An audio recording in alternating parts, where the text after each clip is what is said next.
नमस्कार मंडळी, आज मी बनवत आहे मसाला दूध कोजागिरी पौर्णिमा स्पेशल। चला तर हे बघा, बदाम हे मी मिक्सरमध्ये वाटून घेते, काजू, वेलची आणि हा पिस्ता थोडासा याच्यात टाकते आणि ही बारीक वाटून घेतलेला आहे ना चिरून, तो नंतर आपण वरतून टाकायचा। आता हे मी आणि थोडेसे ना केसर ह्याच्यामध्ये बारीक करते, कारण की ना आपल्या दुधाला कलर खूप छान येतो। आता हे मी मिक्सरमध्ये बारीक करून घेते। हे बघा, हा दुधाचा मसाला तयार झाला आहे। आता मी हा काढून घेते एका वाटीमध्ये।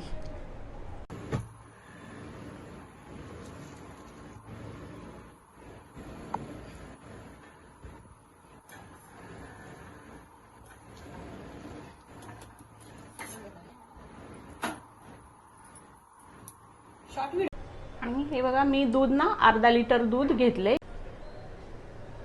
आणि दूध आपण चांगलं आटवून घ्यायचं आहे। आता मी त्याच्यामध्ये साखर टाकते। हे बघा, 1 चम्मच साखर घेतली आहे आणि हा दुधाचा मसाला तयार केलेला आहे ना आपण, तो पण टाकते ह्याच्यामध्ये।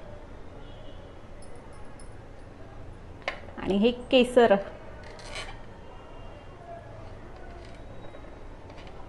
हे केसर पण टाकते याच्यामध्ये। केसरने आपल्या दुधाला छान कलर येतो। आता हे मी हलवून घेते।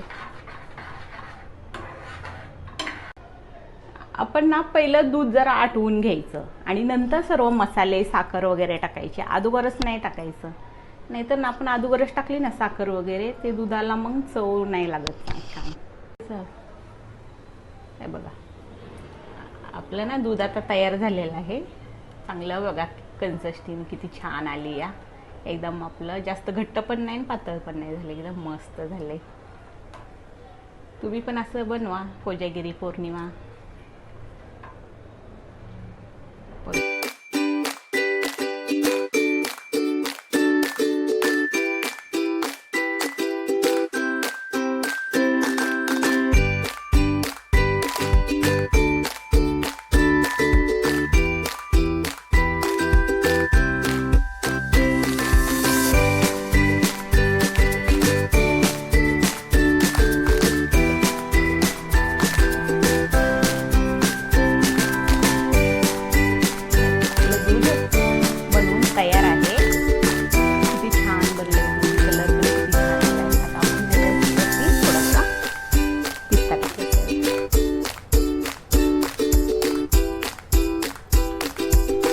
केसर दूध मसाला दूध तयार आहे। माझी रेसिपी आवडली तर नक्की ट्राय करा आणि माझ्या चॅनलला सबस्क्राईब करा। बाय।